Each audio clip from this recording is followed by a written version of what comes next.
अब जो नेक्स्ट हमारा टॉपिक है वो कौन सा है? कैटालिसिस। बड़ा इंपॉर्टेंट टॉपिक है, एग्जाम में इसके ऊपर भी क्वेश्चन बन सकता है, तो इसको अच्छे से पढ़ते हैं। क्या नाम है टॉपिक का? कैटालिसिस। अब सबसे पहले तो पता होना चाहिए कि कैटालिसिस होता क्या है, ठीक है? तो catalysis is a phenomena in which rate of reaction is altered. अब ऑल्टर का मतलब क्या है? या तो इंक्रीज हो जाए रेट ऑफ रिएक्शन, या फिर रेट ऑफ रिएक्शन क्या हो जाए? डिक्रीज हो जाए। हमने दोनों ही टाइप ले लिए। A phenomena in which rate of reaction is increased और rate of reaction is decreased by the presence of a chemical substance. वो केमिकल सब्सटेंस क्या होगा? कैटलिस्ट होगा। अब वो कैटलिस्ट है, वो रेट ऑफ रिएक्शन को इंक्रीज भी कर सकता है, रेट ऑफ रिएक्शन को डिक्रीज भी कर सकता है। तो इस फिनोमिना को हम लोग क्या बोलते हैं? कैटालिसिस बोलते हैं। क्या बोलते हैं उसको हम लोग? कैटालिसिस। क्लियर है? तो लिख देते हैं सबसे पहले क्या? ए phenomena in which rate of reaction is altered. अब ऑल्टर्ड का मीनिंग क्या हो गया? इंक्रीजेस और यू कैन से डिक्रीजेस। दोनों ही टाइप हम लोगों ने ले लिया। ए phenomena in which rate of reaction is altered bye the presence of a chemical substance, और उस केमिकल सब्सटेंस को हम लोग क्या बोलते हैं? कैटालिस्ट बोलते हैं। क्या बोलते हैं उसे? कैटालिस्ट। उसको हम लोग क्या बोलते हैं? इस फिनोमिना को कैटालिसिस। तो कैटालिस्ट क्या होता है? A chemical substance which enhances the rate of reaction या which alters the rate of reaction. Alter का मतलब या तो रेट ऑफ रिएक्शन को इनहेंस कर दे या रेट ऑफ रिएक्शन को क्या कर दे? डिक्रीज कर दे। वो कैटालिस्ट हो गया। और इस फिनोमिना को बाय विच ए कैटालिस्ट जो क्या करता है? रेट ऑफ रिएक्शन को क्या कर देता है? ऑल्टर कर दे। उस फिनोमिना को क्या बोल देंगे हम लोग? कैटालिसिस बोल देंगे। अब ये जो कैटालिसिस है वो दो टाइप का होता है। क्या होता है? दो टाइप का। It is of two types. कितने टाइप का होता है? दो टाइप का। जो पहला टाइप है उसको हम लोग क्या बोलते हैं? Homogeneous catalysis. क्या बोलते हैं उसको हम लोग? होमोजीनियस कैटालिसिस, ठीक है? और जो दूसरा टाइप है उसको हम लोग क्या बोलते हैं? Heterogeneous catalysis. Heterogeneous catalysis. तो हमको पता होना चाहिए कि होमोजीनियस कैटालिसिस क्या होता है, हेट्रोजीनियस कैटालिसिस क्या होता है। होमो का मतलब क्या है? Same. So A catalysis in which the reactants and catalyst, किसकी बात कर रहा हूं मैं? रिएक्टेंट्स की एंड कैटलिस्ट की। मैं प्रोडक्ट की बात नहीं कर रहा हूं। किसकी बात हो रही है? रिएक्टेंट्स की और कैटलिस्ट की। सो ए catalysis in which reactants and products are in the same phase means they have same physical state। या तो सारे के सारे गैस होंगे, सारे के सारे लिक्विड होंगे, सारे के सारे क्या होंगे? सॉलिड होंगे। तो उस कैटालिसिस को हम लोग क्या बोलते हैं? होमोजीनियस कैटालिसिस बोलते हैं। तो फिर हेट्रोजीनियस कैटालिसिस क्या होगा? कि catalysis in which reactants and catalyst they are not in the same phase means they have different physical states। तो उसको हम लोग क्या बोलते हैं? Heterogeneous catalysis. तो लिख देते हैं पहले where reactants and catalysts are in the same phase। they are in the same phase, or you can say or they have same physical state। they have same physical state, ठीक है? in the same phase और they have same physical state। उसको हम लोग क्या बोलते हैं? Homogeneous catalysis. तो हेट्रोजीनियस क्या होगा? where reactants and catalysts are not in the same phase। they are not in the same phase। they are not in the same phase, or you can say or they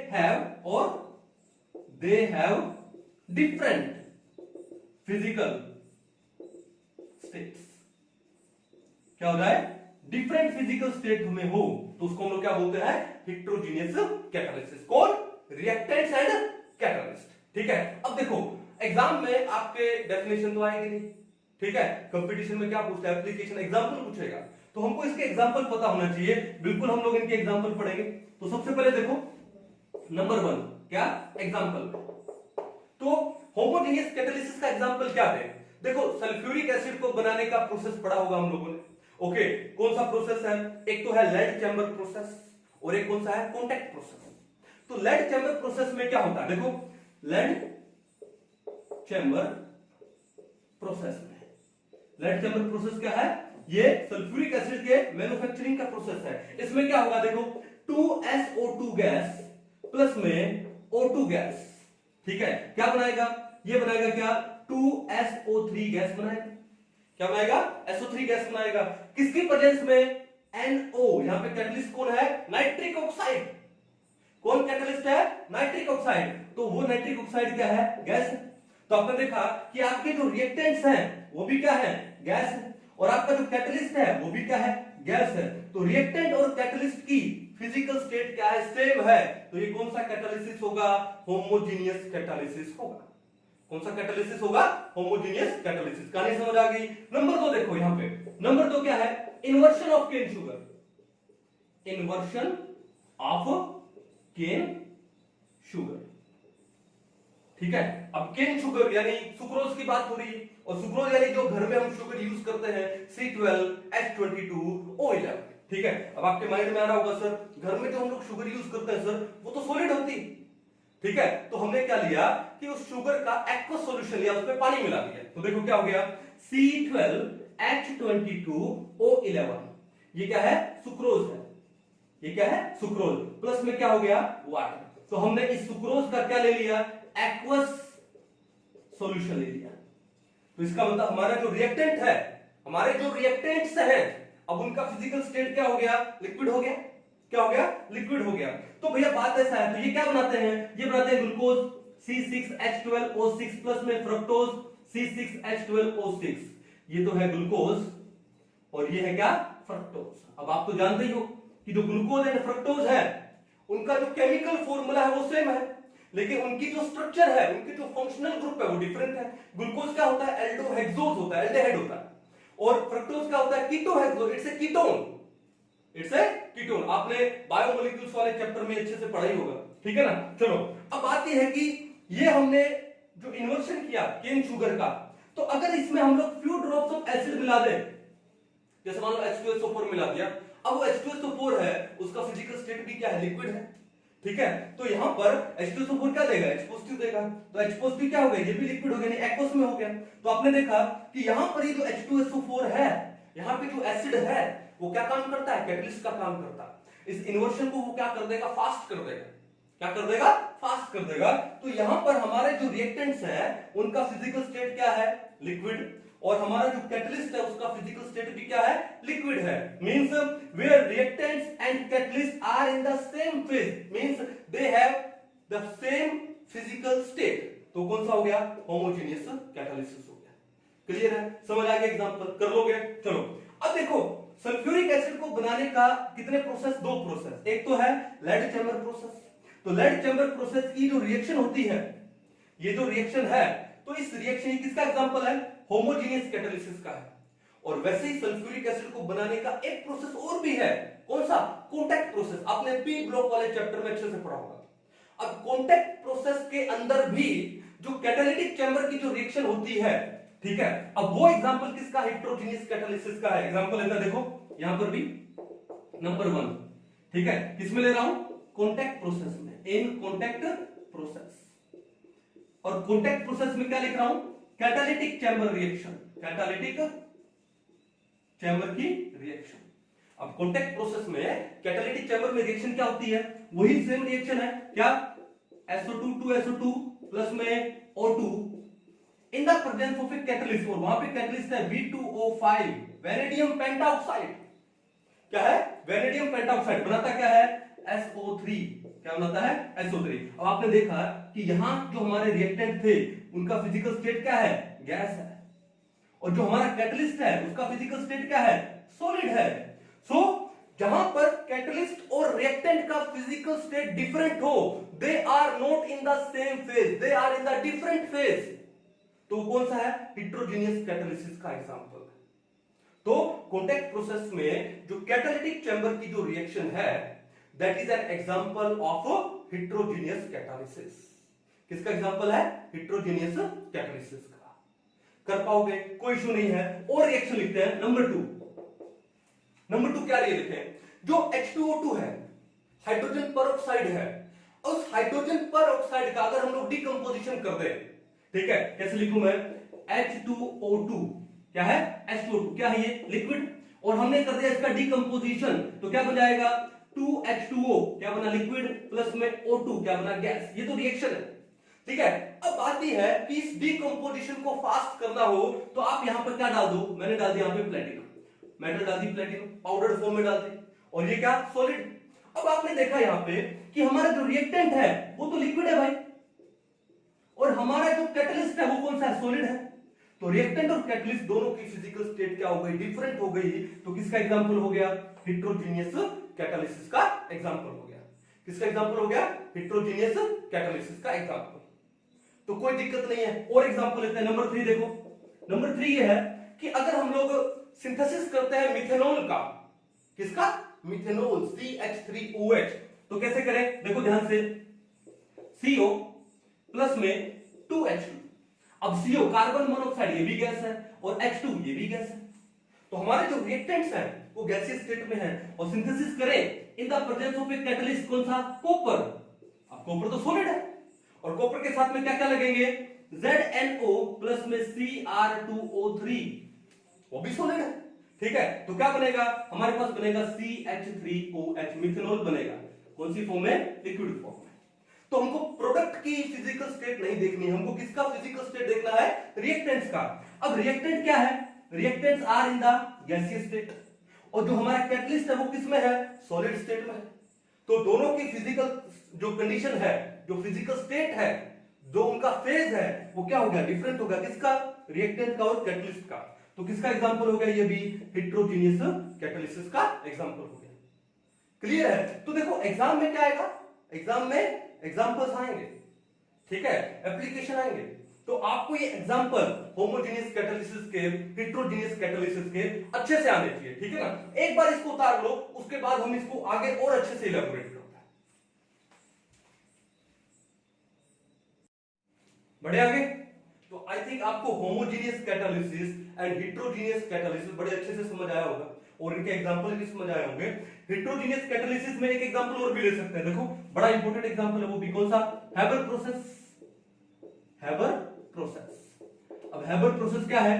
N2 gas plus में 3H2 gas means 1 mole of nitrogen and 3 moles of hydrogen को combine करते हैं तो क्या बनाते हैं? 2 moles of ammonia बनाते हैं।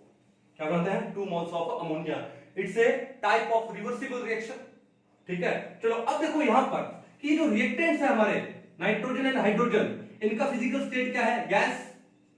अब यहां पर हम लोग एक कैटलिस्ट यूज करते हैं ताकि रिएक्शन फास्ट हो जाए, और वो कैटलिस्ट हमारा कौन सा है? आयरन। अब यहां पर आयरन है, वो इसकी फिजिकल स्टेट क्या है? सॉलिड है। क्या है? सॉलिड। तो आपने देखा कि रिएक्टेंट्स और कैटलिस्ट की फिजिकल स्टेट्स डिफरेंट हो गई, तो क्या हो गया? हेट्रोजीनियस कैटालिसिस हो गया। अब इस आयरन के साथ में हम लोग एक मेटल और भी डालते हैं, कौन सा? मोलिब्डेनम। वो मोलिब्डेनम क्या काम करता है? वो खुद कैटलिस्ट नहीं है, लेकिन इस आयरन कैटलिस्ट की कैटालिटिक एक्टिविटी को इनहेंस करता है। उसको हम लोग बोलते हैं प्रोमोटर, कैटालिटिक प्रोमोटर, ठीक है ना। तो क्या है? Fe प्लस में MO। मोलिब्डेनम भी क्या है? सॉलिड है। पढ़ेंगे इसके बारे में कि प्रोमोटर्स क्या होते हैं, इनहिबिटर्स क्या होते हैं, अच्छे से पढ़ेंगे, ठीक है। तो ये हैबर प्रोसेस है, ये भी किसका एग्जांपल है?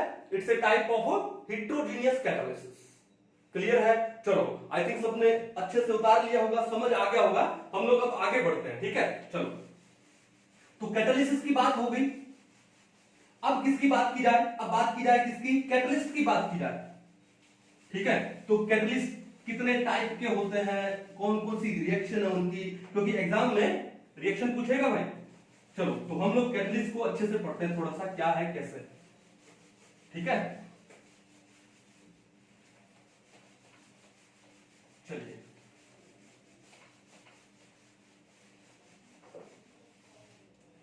क्या अभी किसकी बात होने वाली? अभी कैटालिस्ट की।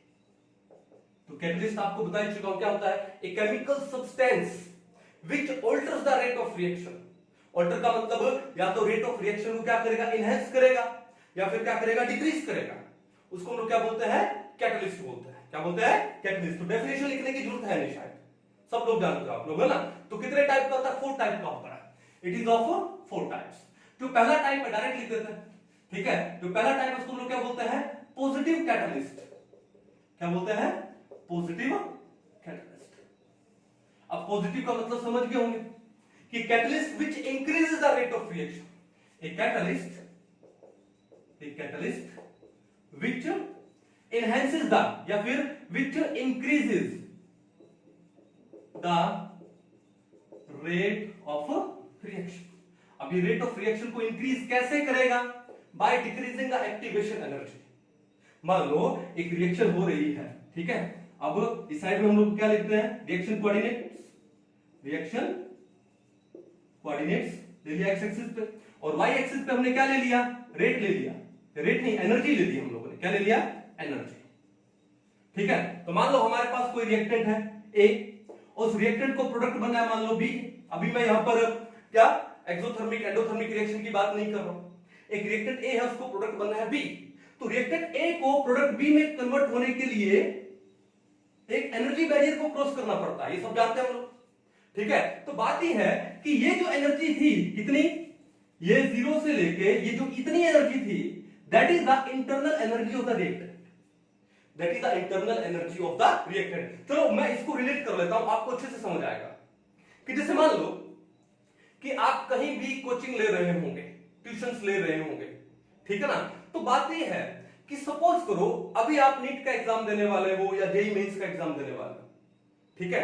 अब बात ये है कि आपने किसी भी टीचर से कोचिंग नहीं लिया, किसी भी इंस्टीट्यूट से कोचिंग नहीं लिया, ठीक है। अब विदाउट कोचिंग अगर आप स्टडी करके एग्जाम में जाते हो, ठीक है, तो ऐसा तो नहीं ना कि आपके कुछ मार्क्स नहीं आएंगे, आपके मार्क्स आएंगे, ठीक है। तो वो जो मार्क्स आ रहे हैं that is your marks, purely your marks.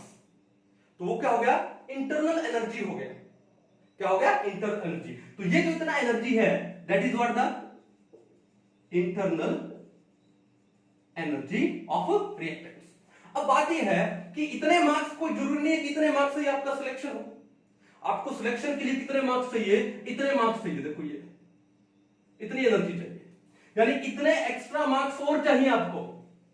और वो एक्स्ट्रा मार्क्स को हम लोग यहां पर क्या बोलते हैं, एक्टिवेशन एनर्जी। तो ये जो एनर्जी है ये वाली कौन सी, ये पीक से लेकर के यहां तक, this energy is known as what, activation energy. इसको हम लिखते हैं ई ए फॉर एक्टिवेशन, ठीक है। स्मॉल ए से भी लिख सकते हो इसको आप, ठीक है, एक्टिवेशन एनर्जी, ठीक है। अब बात यह है कि इंटरनल एनर्जी प्लस में एक्टिवेशन एनर्जी दोनों अगर मिल जाए उसको हम लोग क्या बोलते हैं, थ्रेशोल्ड एनर्जी। क्या बोलते हैं, threshold energy. Threshold energy, what is threshold energy, it is the sum of internal energy of reactant plus में एक्टिवेशन एनर्जी। पढ़ा होगा ना, means a minimum amount of energy which a reactant molecule must possess so as to cross the energy barrier to form product। उसको हम लोग क्या बोलते हैं, थ्रेशोल्ड एनर्जी बोलते हैं। मान लो अगर आप नीट का एग्जाम दे रहे हो, मान लो आपका कट ऑफ है 650, मान लो आपका कट ऑफ कितना है, 650 है मान लो। तो वो जो 650 है दैट इज थ्रेशोल्ड एनर्जी।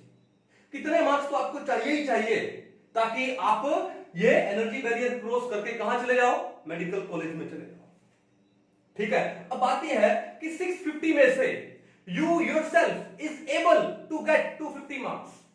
भाई अगर आप कहीं भी कोचिंग ना लोगे तो 250 नंबर तो आपके आएंगे ही आएंगे।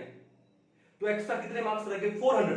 क्या है एक्स्ट्रा, क्या रहे, एक्स्ट्रा 400 मार्क्स रहे। तो वो जो एक्स्ट्रा 400 मार्क्स है वो क्या एक्टिवेशन एनर्जी है। तो एक्टिवेशन एनर्जी क्या होती है, the extra amount of energy which a reactant molecule must possess to cross the energy barrier to form the product। उस एक्स्ट्रा अमाउंट ऑफ एनर्जी को हम लोग क्या बोलते हैं, एक्टिवेशन एनर्जी बोलते हैं, ठीक है। तो ये कॉन्सेप्ट आप जानते होंगे। अब कैटलिस्ट का रोल आता है यहां पे। कैटलिस्ट बोले तो टीचर। अब टीचर क्या काम करता है, जहां तक मैं जानता हूं कि टीचर क्या काम करता है, टफ से टफ कॉन्सेप्ट को आपको बड़ा सिंपल वे में समझा देता है। जिस क्वेश्चन को सोल्व करने में आपको 10 मिनट लग रहे हो, टीचर आपको एक ऐसी टेक्निक देता है कि वो 10 मिनट वाला क्वेश्चन आपसे 1 मिनट में सोल्व हो जाए। या जिस क्वेश्चन को सोल्व करने में 1 मिनट लग रहा हो, तो टीचर वो होता है कि उस 1 मिनट वाले क्वेश्चन को आपको 5 या 10 सेकंड में सोल्व करवा दे, आपका टाइम बचे, ताकि आप ज्यादा से ज्यादा क्वेश्चन अटेम्प्ट कर सको, ताकि आपका ये जो कट ऑफ है 650 क्रॉस हो जाए। ठीक है, आपके मार्क्स 650 प्लस आए। तो टीचर ने क्या काम किया? कैटलिस्ट का। ठीक है, तो क्या कैटलिस्ट रिएक्शन में यूज हुआ? कहां पे? मैकेनिज्म में। जो इंटरमीडिएट स्टेज है उसमें कैटलिस्ट यूज हुआ, लेकिन फाइनल स्टेज कौन सा आपका एग्जाम? क्या फाइनल स्टेज में वो कैटलिस्ट, वो टीचर आपके साथ जाएगा एग्जाम देने? नो, क्योंकि उसने अपना काम कर दिया। इंटरमीडिएट स्टेज कौन सी है कि जिस दिन से आप प्रिपरेशन करने लगे हो उस दिन से लेकर के आपके एग्जाम तक के बीच का जो पीरियड है, तो बीच का जो इंटरमीडिएट पीरियड है, उस पीरियड में टीचर आपके साथ होता है। ठीक है ना? ओके। और जो फाइनल टाइम आता है, मींस कौन सा? एग्जाम वाला, तो उसमें टीचर नहीं होता, यानी कैटलिस्ट उसमें नहीं होता, क्योंकि कैटलिस्ट ने अपना काम कर दिया। अब काम किसका है? रिएक्टेंट्स का। समझ कहानी?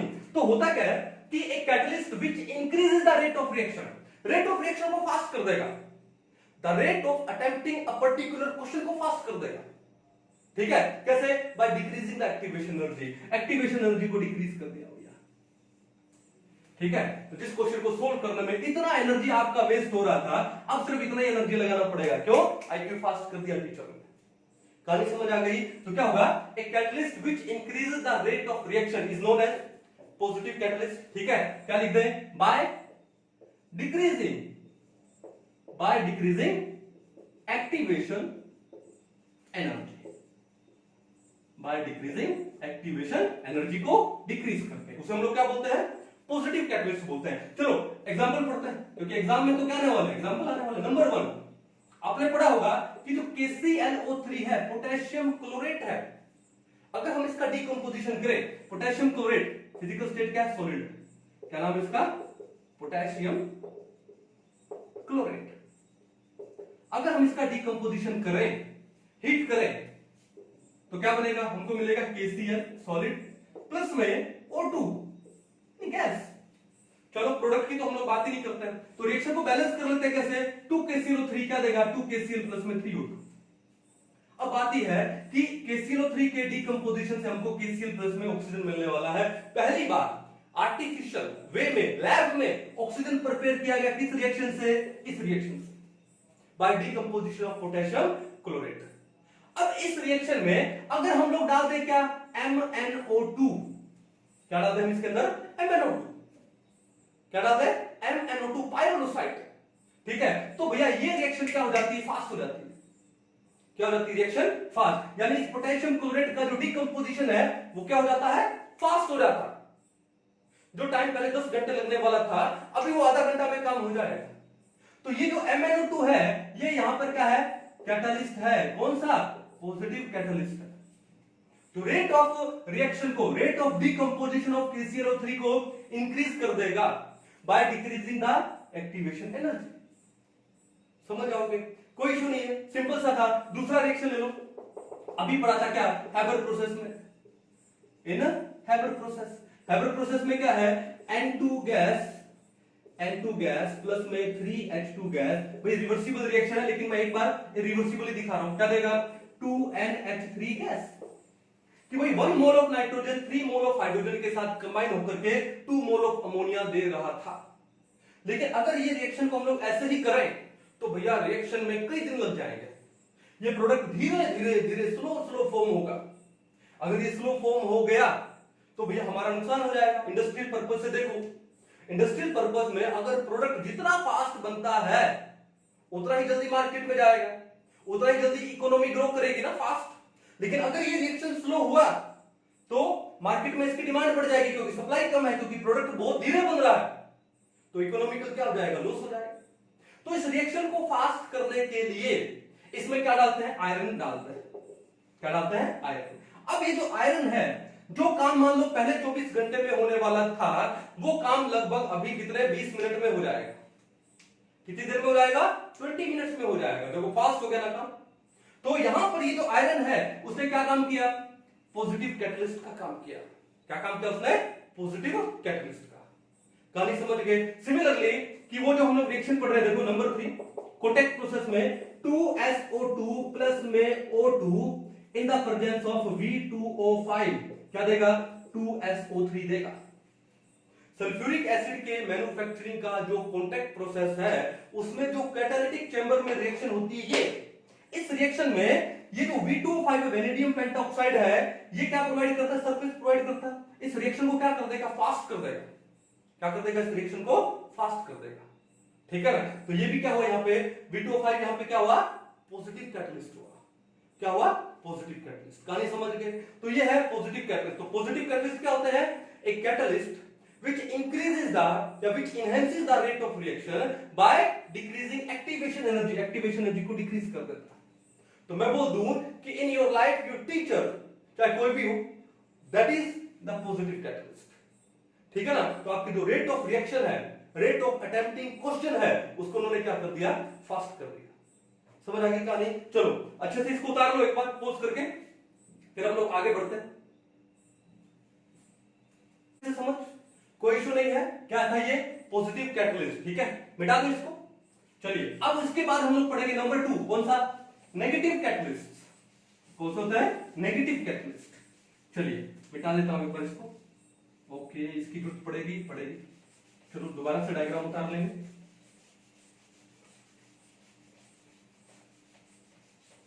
चलिए नेक्स्ट टाइप कौन सा है? नंबर 2 कौन सा है? Negative catalyst. अब नाम से पता लग रहा होगा नेगेटिव है। ठीक है, तो नेगेटिव कैटलिस्ट क्या होते हैं? एक catalyst which decreases the rate of reaction, जो रेट ऑफ रिएक्शन को डिक्रीज कर दे। तो क्या है? एक catalyst which decreases the rate of reaction. अब क्वेश्चन उठता है कि रेट ऑफ रिएक्शन को कैसे डिक्रीज करेगा? एक्टिवेशन एनर्जी को इंक्रीज करके। क्या लिखूं? By increasing activation energy. ठीक है, a catalyst which decreases the rate of reaction by increasing क्या? Activation energy. कैसे? देखो वापिस से बनाते हैं डायग्राम। यहां पर हमने क्या ले लिया? Reaction coordinate. ठीक है, यहां हमने क्या ले लिया? एनर्जी। तो क्या होगा कि एक हमारे पास रिएक्टेंट था ए, उसको प्रोडक्ट में कन्वर्ट होना किसके अंदर? बी में। ठीक है, तो एक एनर्जी बैरियर को क्रॉस करना पड़ता। क्या करना पड़ता? क्रॉस करना पड़ता। और ये जो एनर्जी है, इस एनर्जी को हम लोग क्या बोलते हैं? इतनी एनर्जी को एक्टिवेशन एनर्जी, ये तो बोलते हैं।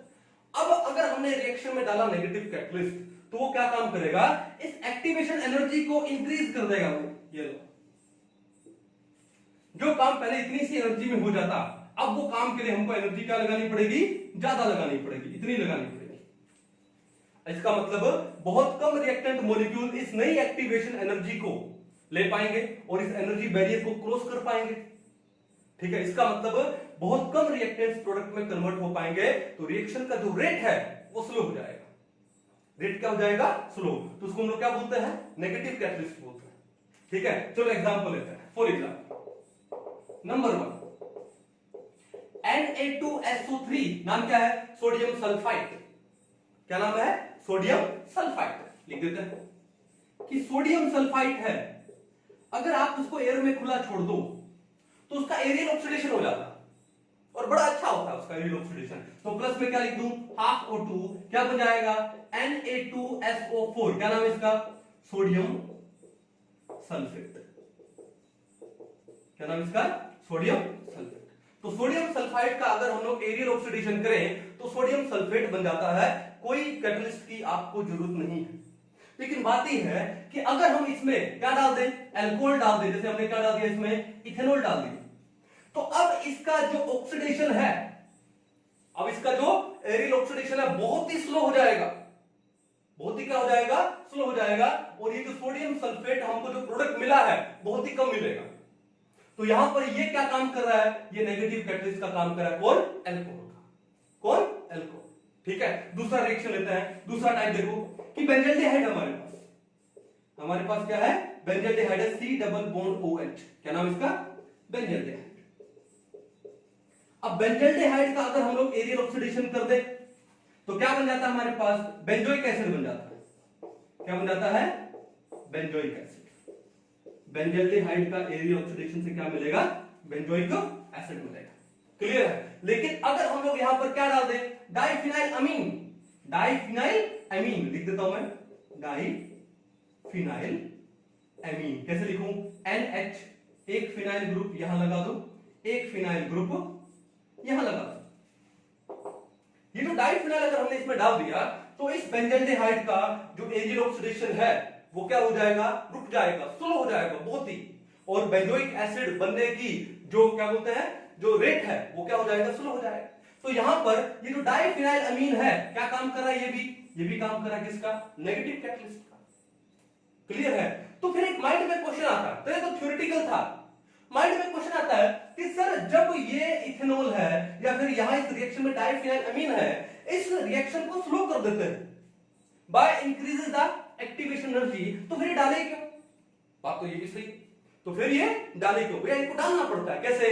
जैसे मान लो आप मार्केट से प्रोडक्ट लेके आते हो, पैकेट फूड लेके आते हो, जैसे पिकल्स लेके आते हो, केचप लेके आते हो, या चिप्स वगैरह लेके आते हैं हम लोग, या जो भी पैकेट फूड हम लेके आते हैं, तो उस पैकेट फूड में आपने देखा होगा कि कुछ ना कुछ वो क्या डालते हैं? प्रिजर्वेटिव डालते हैं।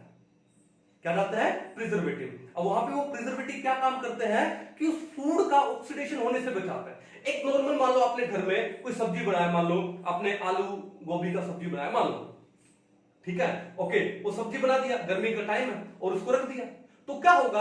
आफ्टर सम आवर्स, 5 घंटे बाद, 6 घंटे बाद, 12 घंटे के बाद या एक दिन के बाद वो सब्जी खराब हो जाएगी। क्यों? उसका ऑक्सीडेशन हो गया।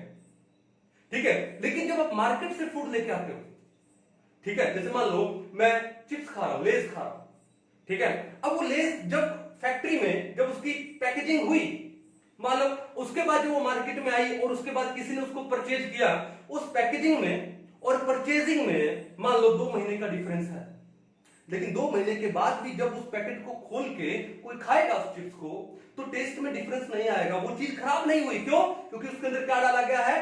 प्रिजर्वेटिव डाला गया है। प्रिजर्वेटिव क्या काम करते हैं? उस फूड का जो ऑक्सीडेशन है उसको रिटार्ड कर देते हैं, स्लो कर देते हैं, ताकि फूड है वो लॉन्ग टाइम तक प्रिजर्व हो।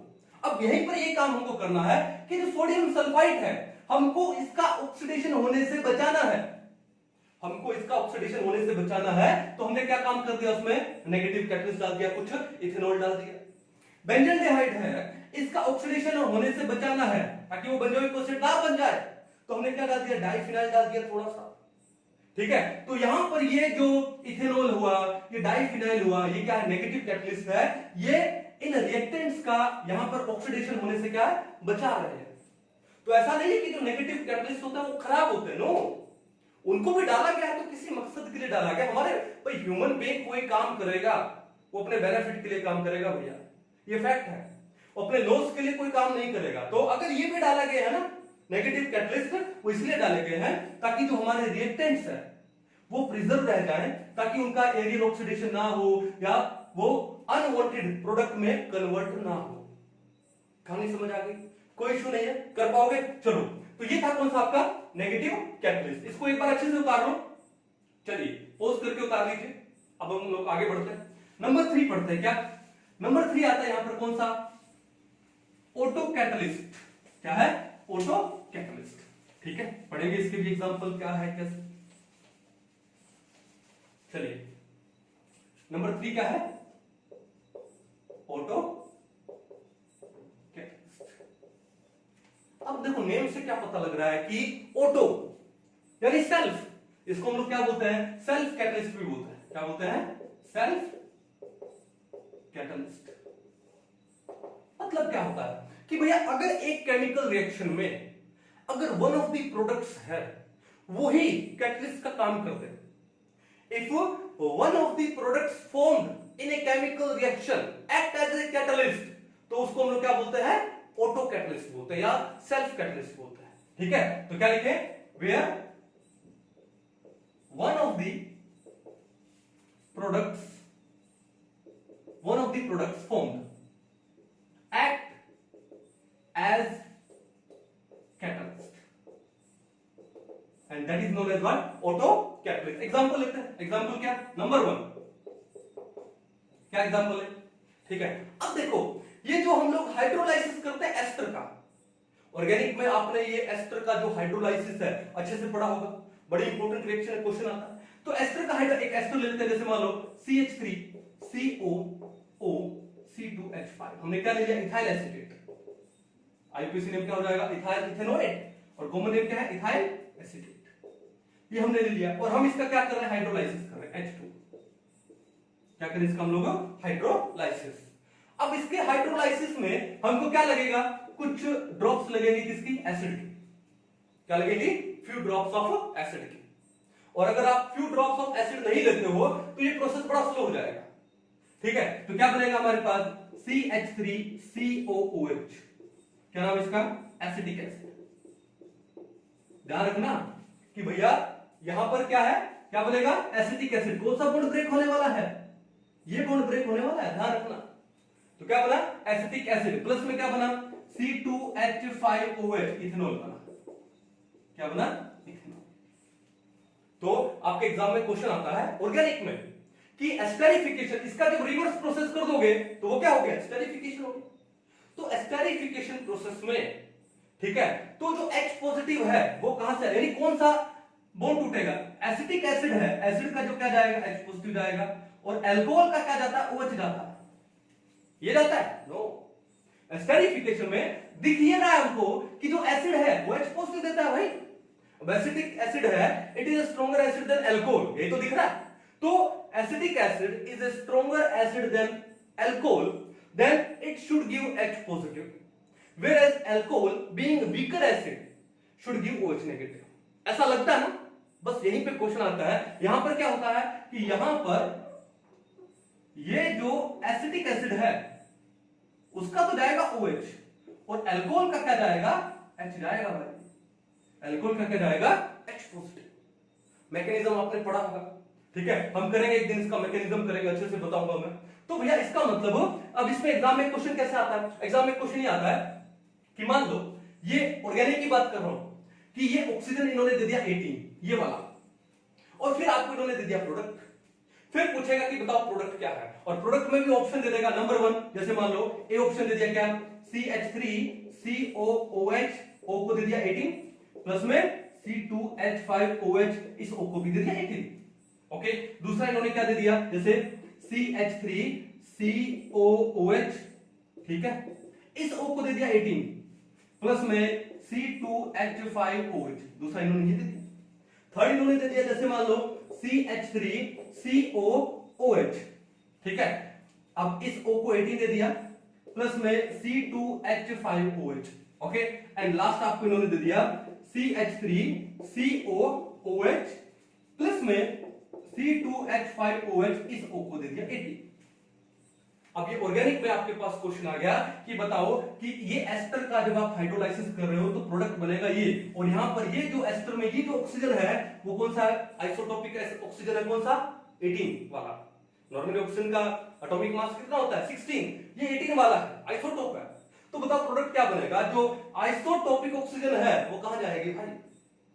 ठीक है, तो क्या याद रखोगे आप लोग कि जब हाइड्रोलाइसिस करते हैं किसका? एस्टर का, तो भैया बॉन्ड ये टूटता है। तो यहां से क्या बनेगा? C2H5O नेगेटिव, और वाटर का क्या लेगा? H पॉजिटिव, ये बनेगा इथेनॉल।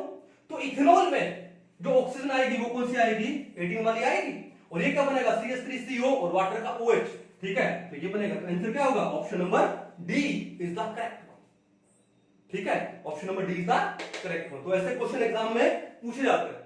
लेकिन अभी हम लोग क्या पढ़ रहे हैं? हम तो सरफेस केमिस्ट्री पढ़ रहे हैं। ये समझ आ गया अच्छे से आपको? ठीक है, तो बात ये था दोबारा से लिखकर कि यहां पर हम लोग पढ़ क्या रहे हैं? ऑटो कैटालिसिस पढ़ रहे हैं कि हम हाइड्रोलाइसिस कर रहे हैं एस्टर का, CH3COO C2H5, क्या नाम दिया इसका हम लोगों ने? Ethyl acetate. प्लस में क्या कर दिया? H2 वाटर ले लिया, और हम लोग कर रहे हैं इसका क्या? Hydrolysis in the presence of H positive यानी एसिड। तो क्या बनेगा? एक तो बनेगा एसिड CH3COOH, ठीक है, प्लस एक क्या बनेगा? अल्कोहल C2H5OH, इसका नाम क्या है? इथेनॉल, और इसका नाम क्या है? Acetic acid. तो इस रिएक्शन में खास बात क्या है? इस रिएक्शन में खास बात यह है कि मान लो अगर आपने यहां पर H पॉजिटिव नहीं डाला, वहां पे आपने क्या H पॉजिटिव नहीं डाला, तो होगा क्या? रिएक्शन होगी बिगिनिंग में। इस रिएक्शन को फास्ट होने के लिए क्या चाहिए? एसिड चाहिए।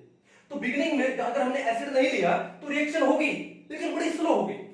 In the beginning slow reaction will take place, slow process will be slow in the beginning, process will be slow। फिर क्या होगा? धीरे धीरे थोड़ा थोड़ा अमाउंट का तो प्रोडक्ट बनेगा, तो धीरे धीरे क्या होगा? ये प्रोडक्ट बनना स्टार्ट होगा। अब ये प्रोडक्ट में ये क्या बना? एसिटिक एसिड बना। ये तो एसिड है, स्ट्रॉन्ग एसिड है एज कंपेयर टू अल्कोहल। तो अब ये खुद क्या दे सकता है? H पॉजिटिव दे सकता है।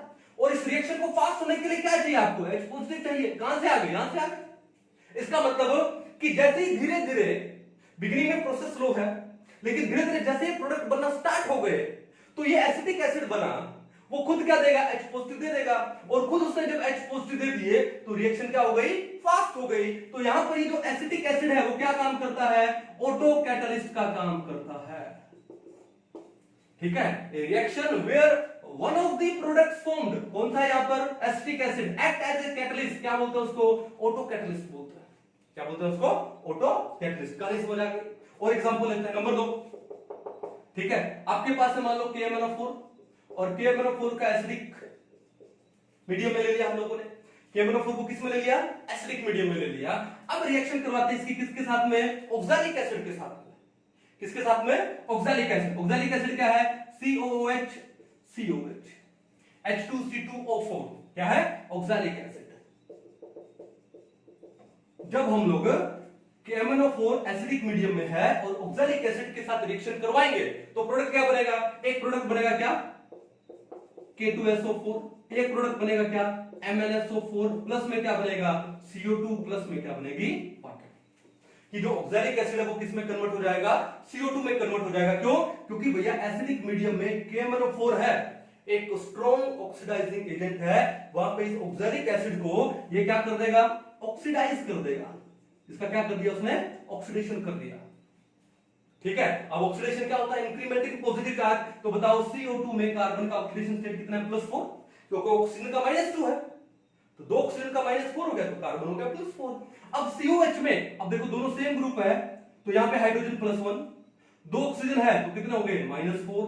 तो -4 और +1 कितना हुआ? -3। तो कार्बन कितना हुआ? +3। और यहां भी कार्बन कितना हो गया? +3। तो कार्बन +3 से कहां गया? +4 में। कार्बन +3 से +4 में गया तो पॉजिटिव चार्ज क्या हुआ? इंक्रीज हुआ, यानी क्या हो गया? ऑक्सीडेशन हो गया। और मैग्नीज यहां पर क्या था? +7 था। क्या बनाया? MnSO4 यहां पे कितना है? +2 है। पॉजिटिव चार्ज क्या हो गया? डिक्रीज हो गया। इसका मतलब क्या हो गया? इसका रिडक्शन। जो ऑक्सीडाइजिंग एजेंट्स होते हैं, जो ऑक्सीडेंट्स होते हैं, वो ऑक्सीडेशन तो करते हैं लेकिन खुद क्या हो जाते हैं? रिड्यूस हो जाते हैं। तो ये नॉर्मल रिएक्शन थी। कौन से? डी ब्लॉक एलिमेंट्स की रिएक्शन थी। अब बात ये है कि इस रिएक्शन में यहां पे जो MnSO4 बनता है ना, ठीक है, बिगिनिंग में रिएक्शन स्लो है, जैसे वो MnSO4 बनता है, ये MnSO4 यहां पर क्या काम करता है? ऑटो कैटलिस्ट का काम करता है। सो इन एसिडिक मीडियम जो KMnO4 है ऑक्सैलिक एसिड को कन्वर्ट करता है कार्बन डाइऑक्साइड में, ऑक्सीडाइज करता है कार्बन डाइऑक्साइड में। तो यहां पे जो one of the products form हुआ है कौन सा? MnSO4। वो क्या काम करता है? सेल्फ कैटालिसिस का काम करता है, ऑटो कैटालिस्ट का काम करता है यहां पर। तो एग्जाम में इनसे रिलेटेड क्वेश्चन आ सकते हैं। कर पाओगे? कोई इशू नहीं है। चलो इसको अच्छे से बता लीजिए। अब देखो मैं आपको एक स्टोरी भी बताता हूं। क्या स्टोरी क्या है? कि मैं राजस्थान से बिलोंग करता हूं। अब हमारे राजस्थान में क्या होता है यहां पर कि आजकल तो क्या हो गया, जैसे शादी वादी जब होती है तो जब रिसेप्शन का टाइम होता है या फिर हम लोग क्या शादी के अंदर एक पार्टी करते हैं पहले, है ना, तो उस पार्टी के अंदर क्या है कि लोग खाना खाने आएंगे तो वहां पे जो काउंटर्स होते हैं जिसपे वो फूड रखा हुआ है, स्टॉल जो है वहां पे, उस स्टॉल के ऊपर क्या है? हर एक स्टॉल के ऊपर एक आदमी होता है। तो आजकल तो वेटर्स वगैरह को बुला लेते हैं, ठीक है, लेकिन हमारे पहले टाइम में क्या होता था और आजकल भी कहीं कहीं जगह ऐसा होता है कि वो जो काउंटर्स पे हम लोग वेटर नहीं बुला करके हमारे घर के ही जैसे यार दोस्त हो गए, कुछ पड़ोस के लोग हो गए, है ना, वो लोग खड़े हो जाते हैं। अब बताओ कि मान लो वो पार्टी 4 घंटे चली है तो एक पर्टिकुलर आदमी वो 4 घंटे स्टॉल पे तो खड़ा नहीं हो सकता। तो हम लोग क्या करते हैं सबसे पहले कि मान लो 20 स्टॉल लगे, तो उन 20 स्टॉल में 20 लोग खड़े करने पड़ेंगे, तो सबसे पहले उन 20 लोगों को खाना खिलाया जाता है, क्योंकि भैया खड़े खड़े भूख लगती है। अब ऐसा तो नहीं है कि काउंटर से उठा के कुछ खा लिया, गलत नहीं। तो सबसे पहले उन 20 लोगों को खाना खिलाया जाता है, वो 20 लोग खाना खा लेते हैं। अब खाना खाने के बाद वो हमारे प्रोडक्ट बन गए ना, अब उन्हीं को एक काउंटर पे खड़ा कर दिया जाता है, अब वो उस प्रोसेस को प्रोसीड करेंगे। ठीक है, इसका मतलब कि वो जो 20 पीपल हैं, बिगिनिंग में उन्होंने खाना खाया, स्लो प्रोसेस हुआ, प्रोडक्ट फॉर्म हुए, अब उन्हीं को ही हम लोग क्या कर देंगे, वो काउंटर्स पे खड़े कर देंगे। अभी वही लोग क्या करेंगे, दूसरे लोगों को सर्व करेंगे फूड। तो वो क्या काम कर दिया उन्होंने, कैटलिस्ट का काम कर दिया। ऑटो कैटलिस्ट, हमारे घर के मेंबर ही, हमारे दोस्त लोग ही, हमारे पड़ोसी ही, उन्होंने ही रिएक्शन को, प्रोसेस को प्रोसीड कर दिया आगे। तो क्या हो गया, ऑटो कैटलिस्ट हो गया, हमको आगे बाहर से लोग बुलाने की जरूरत ही नहीं पड़ी। ठीक है, तो आप आई थिंक रिलेट कर सकते हो कि वे are one of the products formed. घर का ही आदमी है, तो वो क्या काम करता है, कैटलिस्ट का काम करता है, उसको हम क्या बोलते हैं, ऑटो कैटलिस्ट बोलते हैं। क्लियर है कहानी? चलो अब इसको मिटा दिया जाए, पोज करके एक बार इसको उतार लो। चलो अब आगे चलते हैं, फोर्थ पढ़ते हैं। फोर्थ कौन सा है, इंड्यूस्ड कैटालिस्ट। कौन सा है, इंड्यूस्ड। चलो इसको अच्छे से पढ़ेंगे, ये भी क्या है, इंड्यूस्ड कैटालिस्ट क्या होता है। देखो ध्यान से, नंबर 4 क्या बोला हम लोगों ने, इंड्यूस्ड कैटालिस्ट। अब इंड्यूस का मतलब तो समझ गए होंगे ना, कि एक को देखकर जब दूसरा कैटलिस्ट का काम करना स्टार्ट कर दे, तो उसे हम लोग क्या बोलते हैं, इंड्यूस्ड कैटलिस्ट। यानी एक को देखकर अगर दूसरे की रिएक्शन हो जाए, जैसे मान लो आप बच्चे लोगों में ले लो, अब आप में से बहुत सारे बच्चे ऐसे भी होंगे जो जिस अपने घर में उनका नेटिव प्लेस भी वही है, और जहां से वो ट्यूशन कोचिंग या जो भी ले रहे हैं, या स्कूल में जा रहे हैं, कॉलेज में जा रहे हैं, वो भी सेम सिटी में है। तो आप लोग तो घर से आ रहे हो, कोई दिक्कत नहीं है। लेकिन कुछ बच्चे ऐसे भी हैं जो गांव में रहते हैं, विलेजेस में रहते हैं, कुछ नहीं, बहुत सारे बच्चे ऐसे जो विलेजेस में रहते हैं। अब जहां पर वो कॉलेज में जाते हैं, स्कूल में जाते हैं, कोचिंग में जाते हैं, मान लो वो प्लेस उनसे थोड़ा किलोमीटर की डिस्टेंस पे, 50 kilometre, 60 kilometre, 100 kilometre and more than 100। जैसे कोटा के अंदर, कोटा में ऑल ओवर द इंडिया से बच्चे आते हैं। अब मान लो कि कोई साउथ के बच्चे, चेन्नई के बच्चे मान लो कोटा में आके रहे, अब वो कोटा में आकर के कहां रहेंगे, हॉस्टल में रहेंगे। ठीक है, अब हॉस्टल में हो सकता है कि एक रूम में एक ही बच्चा रहे, और एक रूम में एक से ज्यादा बच्चे रहे, मान लो 2 बच्चे रहते हैं। ठीक है, आप सबने एक सीरीज देखा होगा, कोटा फैक्ट्री, और अगर आपने नहीं देखा है तो आपके एग्जाम हो जाए, एग्जाम होने के बाद जब आप फ्री हो तो आप YouTube पे वो कोटा फैक्ट्री सीरीज जरूर देखिएगा। ठीक है, बड़ा शानदार मोटिवेशन मिलता है। अब उसके अंदर क्या है कि एक बच्चा, उसका एक मान लो कोई रूम पार्टनर है, मान लो। अब क्या है कि एक बच्चा थोड़ा सा लेजी है पढ़ने में, या उसको वहां का एनवायरनमेंट सूट नहीं हो रहा है, स्टडी के लिए प्रॉपर वो फील नहीं आ रहा, और दूसरा बच्चा है वो शानदार स्टडी करता है। तो क्या होता है कि पहला वाला बच्चा दूसरे वाले बच्चे को देख के पढ़ना स्टार्ट हो जाता है, इसको बोलते हैं इंड्यूस्ड कैटालिस्ट। ठीक है, एग्जांपल देता हूं कैसे, देखो ध्यान से, कि Na2SO3 नाम क्या है, सोडियम सल्फाइड। क्या नाम है, सोडियम सल्फाइड। अब सोडियम सल्फाइड का एरियल ऑक्सीडेशन बड़ा शानदार होता है, बताया था थोड़ी देर पहले। क्या बन जाता है, सोडियम सल्फेट। क्या बन जाता है, सोडियम सल्फेट। अब इसके तो एरियल ऑक्सीडेशन को रोकने के लिए हमको नेगेटिव कैटलिस्ट डालना पड़ता है, अल्कोहल डालना पड़ता है। ठीक है, लेकिन हमने अल्कोहल नहीं डाला, तो सोडियम सल्फाइड है, इसका शानदार एरियल ऑक्सीडेशन होता है। चलो फिर हम लेते हैं क्या, सोडियम आर्सेनाइड, Na3ASO3। क्या नाम है इसका, सोडियम आर्सेनाइड। अब सोडियम आर्सेनाइड का अगर आप एरियल ऑक्सीडेशन करोगे तो प्रोडक्ट बनना चाहिए क्या, सोडियम आर्सेनेट, Na3ASO4। क्या बोलते हैं इसको, सोडियम आर्सेनेट। पहले तो बताओ यहां पर आर्सेनिक की ऑक्सीडेशन स्टेट कितनी है, +3। क्यों, क्योंकि सोडियम का, एक सोडियम का +1, 3 का हुआ +3, एक ऑक्सीजन -2, 3 का कितना हुआ, -6, तो -6 और +3 कितना हुआ, -3। तो उसको 0 करने के लिए आर्सेनिक कितना हो गया, +3। अगर आर्सेनिक +3 में है तो क्या है, आर्सेनाइट। ठीक है, चलो अब यहां पर ये -8 हो गया, ये +3 हो गया, टोटल आया -5, उसको बैलेंस करने के लिए +5। यहां पे आर्सेनिक +5 है, तो क्या हो गया, आर्सेनेट। ठीक है, चलो अब बात यह है कि अगर आप सोडियम आर्सेनाइड का एरियल ऑक्सीडेशन करोगे तो भैया नहीं होता, नहीं होता। ठीक है, तो अब क्या काम करें, और अगर आप सोडियम सल्फाइड का एरियल ऑक्सीडेशन करोगे शानदार प्रोडक्ट बनता है सोडियम सल्फेट। अब यहां पे ये रिएक्शन तो फास्ट है और ये रिएक्शन हो नहीं रही है, अब क्या काम करें, क्यों ना इन दोनों को मिक्स कर दें, क्यों ना हम लोग क्या कर दें कि Na2SO3 प्लस में Na3ASO3 हमने क्या कर दिया, दोनों को मिक्स कर दिया, हमने दोनों को ये लो मिक्स कर दिया। ठीक है, अब मिक्स करने से क्या होगा, फिर हम लोग इनका एरियल ऑक्सीडेशन करवाते हैं, फिर हम लोग क्या करवाते हैं इनका एरियल ऑक्सीडेशन। तो भैया इसकी नेचर क्या है सोडियम सल्फाइड की, ये तो ऑक्सीडाइज होगा, अब ये खुद तो ऑक्सीडाइज होगा ही होगा। अब हमने जब इसको इसके साथ सोडियम आर्सेनाइड के साथ मिक्स कर दिया तो भैया ये इसको भी ऑक्सीडाइज होने में हेल्प करेगा, इसका ऑक्सीडेशन ये भी हो जाएगा। कैसे, क्या प्रोडक्ट बन जाएगा, Na2SO4 प्लस में Na3ASO4।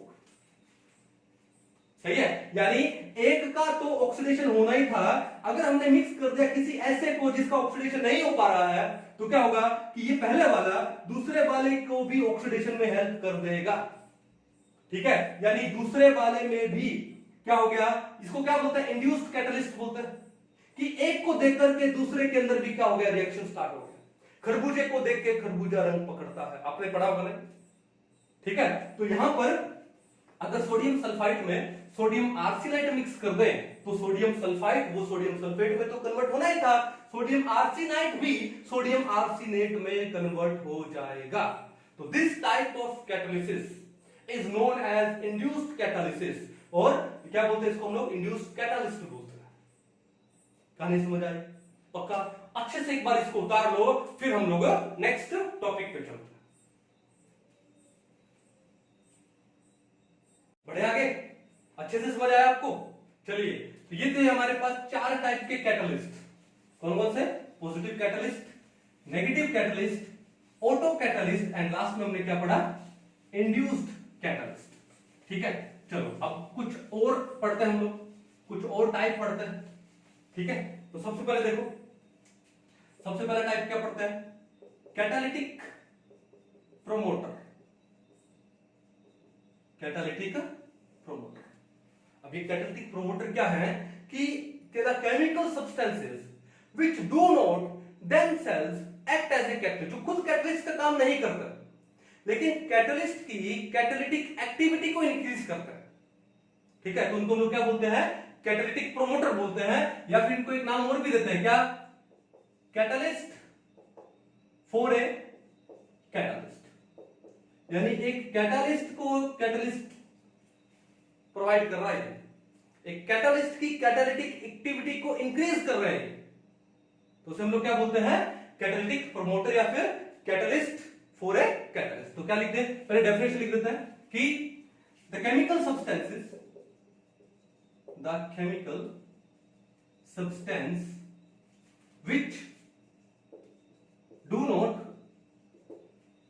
substances कर दो, which do not themselves act as catalyst, as a catalyst, but enhances the, या फिर increases the, but enhances the, but their presence enhances the, but their presence enhances the क्या, activity of the catalyst. ठीक है, जो catalyst की catalytic activity को increase करे, enhance करे, उसको हम लोग क्या बोलते हैं, प्रोमोटर बोलते हैं, कैटालिटिक प्रोमोटर बोलते हैं, यानी कैटलिस्ट के लिए एक कैटलिस्ट है ये। ठीक है, एग्जांपल, अब आपने हैबल प्रोसेस तो पढ़ा होगा, हैबल प्रोसेस में क्या है, N2 गैस प्लस में 3H2 गैस क्या देने वाला है, 2NH3 गैस, ये रिएक्शन है। इस रिएक्शन में ये जो आयरन है वो क्या काम करता है, कैटलिस्ट का काम करता है, और आयरन के साथ में क्या लगाते हैं, मोलिब्डेनम लगाते हैं, और ये क्या काम करता है, कैटालिटिक प्रोमोटर का। कई बार कैटलिस्ट है ना, वो भी बेचारा धीरे धीरे स्लो डाउन हो जाता है, तो इस कैटलिस्ट की कैटालिटिक एक्टिविटी को इंक्रीज करने के लिए जो केमिकल सब्सटेंस ऐड किया जाए कैटलिस्ट में, उसको हम लोग क्या बोलते हैं, कैटालिटिक प्रोमोटर। तो यहां पे जो एमओ है, मोलिब्डेनम है, वो तो क्या है, प्रोमोटर है, और यहां पे जो आयरन है वो क्या है, कैटलिस्ट है। आयरन क्या है, कैटलिस्ट। समझ आओगे, कोई इशू नहीं है। चलो, तो ये तो था कैटालिटिक प्रोमोटर। अब दूसरा आता है, उसको क्या बोलते हैं, कैटालिटिक पॉइजन। कैटालिटिक पॉइजन, कहानी समझिए आ गई, नाम से पता लग गया होगा। कैटालिटिक पॉइजन क्या होते हैं कि जो कैटलिस्ट की कैटालिटिक एक्टिविटी को या कैटलिस्ट की एक्टिविटी को डिक्रीज करे, which decreases the activity of a catalyst, उसे हम लोग क्या बोलते हैं, कैटालिटिक पॉइजन बोलते हैं। क्या बोलते हैं, कैटालिटिक पॉइजन। एग्जांपल लेते हैं, जैसे अब एक बात बताओ, आपने एक चैप्टर पढ़ा होगा हाइड्रोजन। अब हाइड्रोजन के मैन्युफैक्चरिंग के आपने प्रोसेस पढ़े होंगे, जैसे लेन प्रोसेस पढ़ा होगा, बोश प्रोसेस पढ़ा होगा। तो बोश प्रोसेस में आपने देखा कि जब हाइड्रोजन बनती है तो उसमें small amount of carbon monoxide gas भी रह जाती है, ठीक है। बाद में उस कार्बन डाइऑक्साइड गैस को डिफरेंट प्रोसेस से हम लोग क्या करते हैं, सेपरेट करते हैं। लेकिन अगर हाइड्रोजन की मैन्युफैक्चरिंग के बोश प्रोसेस में अगर small amount of carbon monoxide उसमें रह जाए, ठीक है, क्या रह जाए, इसी रिएक्शन की बात कर रहा हूं मैं, क्या, N2 गैस प्लस में 3H2 गैस क्या दे रहा है आपको, 2NH3 ये दे रहा है, और आपने यहां पर क्या डाला है, आयरन डाला है एज ए कैटलिस्ट। अब बात यह है कि इस हाइड्रोजन में ये कहां से आई, ये हाइड्रोजन आई मान लो बोश प्रोसेस से, और बोश प्रोसेस में इस हाइड्रोजन के साथ में मान लो कुछ कार्बन मोनोऑक्साइड गैस रह गई, तो ये जो कार्बन मोनोऑक्साइड है इस रिएक्शन को स्लो कर देगी भैया, इस कैटलिस्ट को क्या कर देगी, धीरे धीरे इसकी कैटालिटिक एक्टिविटी कम कर देगी। तो यहां पर ये जो कार्बन मोनोऑक्साइड है वो क्या हो गया, ये हो गया आपका कैटालिटिक पॉइजन हो गया। क्या हो गया, कैटालिटिक पॉइजन। कहानी समझ आ गई। या फिर इस रिएक्शन में अगर मान लो हाइड्रोजन सल्फाइड गैस ऐड हो जाए, तो ये हाइड्रोजन सल्फाइड भी यहां पर क्या काम करेगा, कैटालिटिक पॉइजन का काम करेगा। इस आयरन, ये जो कैटलिस्ट है, इसकी कैटालिटिक एक्टिविटी को ये भी क्या कर देगा, डिक्रीज कर देगा। कैसे, इस Fe के साथ में ये H2S रिएक्ट करके क्या बना देगा, FeS बनाएगा। क्या बना देगा, FeS। जो आयरन पहले काम आ रहा था इन नाइट्रोजन और हाइड्रोजन को सरफेस प्रोवाइड कर रहा था ताकि ये बन जाए अमोनिया, अब वही आयरन अगर H2S गैस है तो वही आयरन H2S के साथ रिएक्ट करके क्या बना देगा, FeS बना देगा। तो इसके साथ तो केमिकल रिएक्शन हो गई, तो इसका मतलब इस कैटलिस्ट की कैटालिटिक एक्टिविटी क्या होगी, धीरे धीरे खत्म हो गई, कम हो गई। तो यहां पर कि इस रिएक्शन में चाहे कार्बन मोनोऑक्साइड हो या H2S हो, वो क्या काम करते हैं, कैटालिटिक पॉइजन का काम करता है। क्या काम करते हैं, कैटालिटिक पॉइजन का काम। कहानी समझ आ गई। तो अच्छे से एक बार इसको उतार लो, फिर थोड़ा सा आगे और बढ़ते हैं, एक डेफिनेशन और पढ़ते हैं। किसके बारे में, इनहिबिटर के बारे में। किसके बारे में, इनहिबिटर। अब ये जो टॉपिक है इनहिबिटर वाला, ये बड़ा इंपॉर्टेंट है। ये आपके एक चैप्टर हाइड्रोजन उसमें भी था, नंबर 3 का है इनहिबिटर्स। अभी इनहिबिटर्स क्या होते हैं कि those substances, those chemical substances which decreases the rate of reaction, जो रेट ऑफ रिएक्शन को डिक्रीज कर दे, उसे हम लोग क्या बोलते हैं, इनहिबिटर्स बोलते हैं। क्या बोलते हैं उसे, इनहिबिटर्स। यानी जो रेट ऑफ रिएक्शन को रिटार्ड कर दे, कम कर दे, क्या बोलते हैं, इनहिबिटर्स बोलते हैं। ठीक है, तो अब एग्जांपल लेते हैं भैया। एग्जांपल क्या है, हाइड्रोजन वाला चैप्टर पढ़ा होगा, उसमें हाइड्रोजन पेरोक्साइड पढ़ा होगा। तो हाइड्रोजन पेरोक्साइड है H2O2, वो डिकंपोज होकर क्या देगा, H2O प्लस में O2 देगा। तो बैलेंस कर लेते हैं, 2H2O2 डिकंपोज होकर क्या देता है, H2O प्लस में O2 देता है। अब बात यह है, इस H2O2 की डिकंपोजिशन को हमको सप्रेस करना है, रोकना है। तो वहां पर हम लोग क्या डालते हैं, इनहिबिटर्स डालते हैं। इनहिबिटर क्या करेंगे, इस H2O2 की डिकंपोजिशन को क्या कर देंगे, सप्रेस कर देंगे, रिटार्ड कर देंगे। ठीक है, अब यहां पर इनहिबिटर्स कौन कौन से हैं, इस रिएक्शन में इनहिबिटर क्या है, H3PO4। एग्जाम में क्वेश्चन आता है, the inhibitors used in the decomposition of H2O2 are, is और आर। तो क्या है H3PO4, क्या बोलते हैं उसको, फोस्फोरिक एसिड, ये यूज कर सकते हो। और ग्लिसरीन या फिर मैं लिख दूं ग्लिसरोल, एक ही बात है, तो ग्लिसरीन यूज कर सकते हैं, ये भी यहां पर इनहिबिटर है। और क्या यूज करें, एसिटामाइड CH3CO, क्या लिखूं NH2, क्या नाम है इसका, एसिटामाइड, एसिटामाइड। ठीक है, तो भैया H2O2 का डिकम्पोजिशन को अगर आपको रोकना है तो आप उसमें क्या डाल दो, इनहिबिटर डाल दो। और इनहिबिटर कौन से है, फोस्फोरिक एसिड डाल दो, या फिर ग्लिसरीन डाल दो थोड़ा सा, या फिर क्या डाल दो, एसिटामाइड डाल दो। तो ये क्या काम करेंगे, इसके डिकम्पोजिशन को क्या कर देंगे, सप्रेस कर देंगे। कहानी समझ आई, तो क्या हुआ, ये इनहिबिटर हुआ, क्या हुआ, इनहिबिटर। क्लियर है, आई थिंक बड़े अच्छे से समझ आया होगा आपको ये कैटलिस्ट वाला टॉपिक। अब एक और रह गया इसके अंदर टॉपिक, एक बार इसको मिटा दिया जाए, पॉज करके एक बार इसको उतार लो, फिर मैं इसको मिटा देता हूं। अब एक टॉपिक और रह गया जो कि बड़ा इंपॉर्टेंट है, कमर्शियली बड़ा इंपॉर्टेंट है, और वो क्या है, क्या बताओ, जियोलाइट। कैटलिस्ट की बात हो रही है और जियोलाइट की बात नहीं करें तो भैया अधूरा है। तो क्या बात हो रही है, जियोलाइट। अब जियोलाइट क्या होता है, zeolites they are shape selective catalyst. तो उसे जो कैटालिसिस होगी उसे क्या बोलेंगे, शेप सिलेक्टिव कैटालिसिस बोलेंगे उसे। और जियोलाइट्स क्या होते हैं, शेप सिलेक्टिव कैटालिस्ट होते हैं।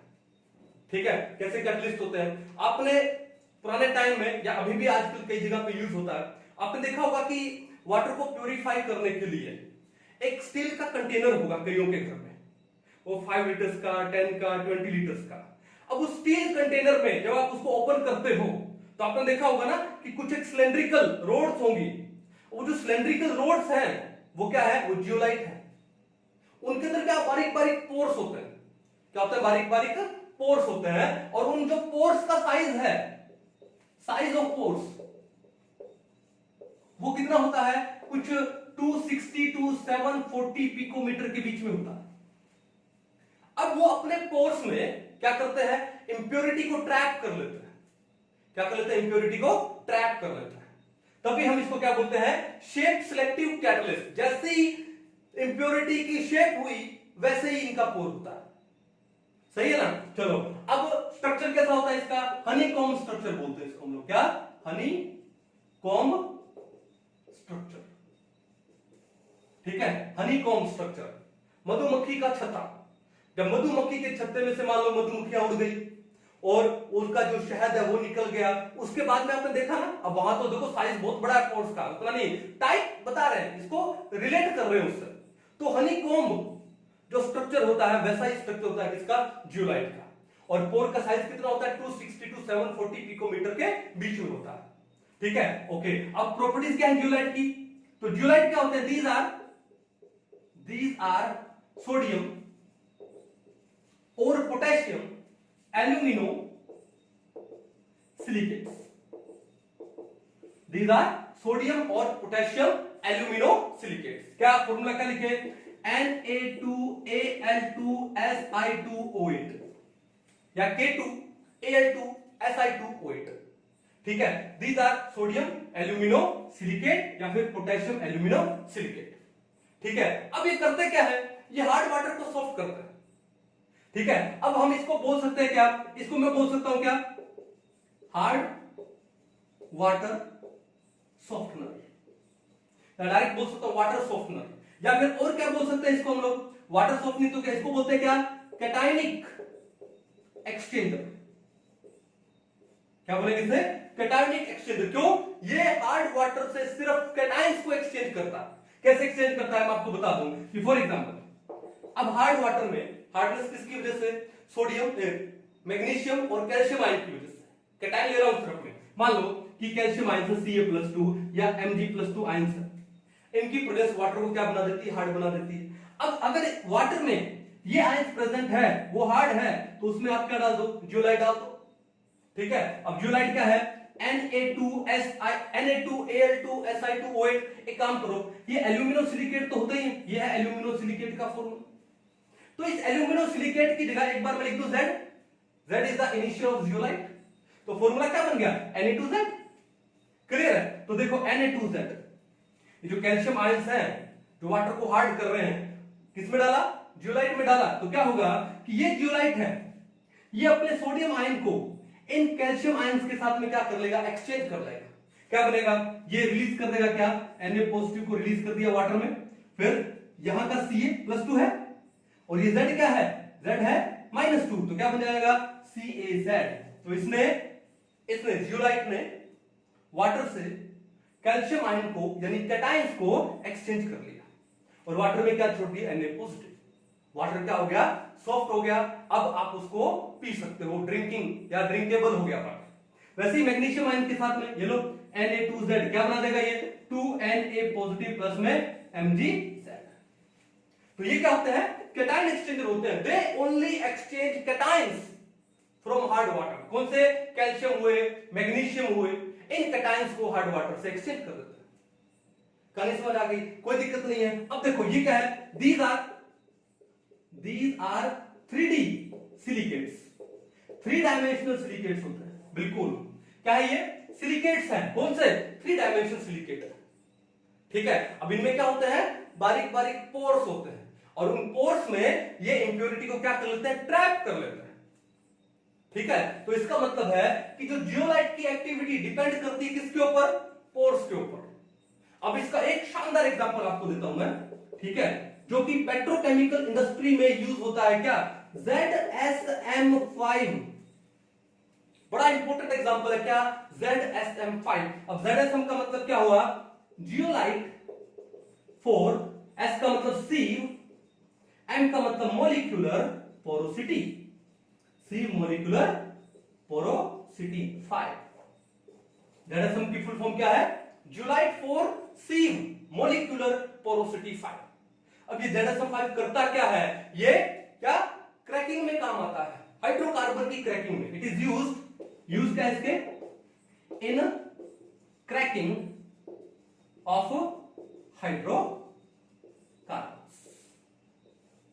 हाइड्रोकार्बन्स की क्रैकिंग में, जो बड़े हाइड्रोकार्बन को स्मॉल हाइड्रोकार्बन में कन्वर्ट करता है। जैसे मैं आपको बोल दूं कि अल्कोहल, ROH अल्कोहल है, अल्कोहल को ये जो ZSM5 है किसमें कन्वर्ट कर देगा, गैसोलीन में, यानी पेट्रोल में कन्वर्ट कर देगा। किसमें कन्वर्ट कर देगा, पेट्रोल में। अल्कोहल को किसमें कन्वर्ट कर देता है, ये पेट्रोल में। और किसमें काम आता है, हाइड्रोकार्बन्स की क्रैकिंग में, या फिर और किसमें काम आएगा, एंड आइसोमराइजेशन में। अब आपने हाइड्रोकार्बन वाला चैप्टर है ऑर्गेनिक में क्लास 11 में, तो उसके अंदर आपने आइसोमराइजेशन वो तो पढ़ा होगा ना, कि जैसे मान लो कि जो ब्यूटेन है, अब ब्यूटेन से आपको क्या बनाना है, एन ब्यूटेन से आइसोब्यूटेन बनाना है, एन पेंटेन से आइसोपेंटेन बनाना है, नियोपेंटेन बनाना है, तो क्या हो गया, आइसोमराइजेशन में ही काम आता है। क्लियर है, ZSM5 ये क्या आपका एक जियोलाइट है, बड़ा इंपॉर्टेंट जियोलाइट है। फुल फॉर्म क्या है, जियोलाइट फॉर सीव मॉलिक्यूलर पोरोसिटी। क्या काम आता है, हाइड्रोकार्बन्स की क्रैकिंग में काम आता है और उनके आइसोमराइजेशन में काम आता है, ब्रांचिंग में काम आता है, ठीक है। अगर अल्कोहल को कन्वर्ट करना हो गैसोलीन में यानी पेट्रोल में कन्वर्ट करना हो तो ये कन्वर्ट करता है उसको। कहानी समझ आई। तो ये था आपका कौन सा, जियोलाइट। ये क्या था, जियोलाइट, ठीक है। आई थिंक आपको कैटालिसिस वाला टॉपिक बड़ा शानदार समझ आया होगा। इसको अच्छे से पढ़ लीजिए, बहुत ज्यादा चांसेस है कि एग्जाम में इसी के ऊपर क्वेश्चन आए। एक भी एग्जांपल छोड़ना नहीं आपको, चाहे वो नेगेटिव कैटलिस्ट का एग्जांपल हो, चाहे वो इनहिबिटर का एग्जांपल हो, ठीक है, चाहे वो इंड्यूस कैटालिसिस का एग्जांपल हो, चाहे वो ऑटो कैटलिस्ट का एग्जांपल हो, जो भी हो, कोई भी एग्जांपल आपको छोड़ना नहीं, ठीक है ना।